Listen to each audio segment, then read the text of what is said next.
¿Conoces el nombre de este arroyo? Se llama Arroyo Zubizabala y tiene una función muy especial. Divide el famoso hayedo de Otxarreta en dos partes.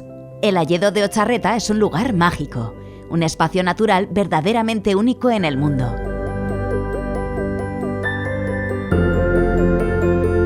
La particular formación que crean las centenarias hayas, junto con el serpenteante cauce del arroyo, lo hacen verdaderamente único. Este hayedo se encuentra en el Parque Natural de Gorbella y es considerado uno de los bosques más mágicos y singulares del País Vasco. Un lugar lleno de encanto y magia que no te puedes perder si visitas el País Vasco.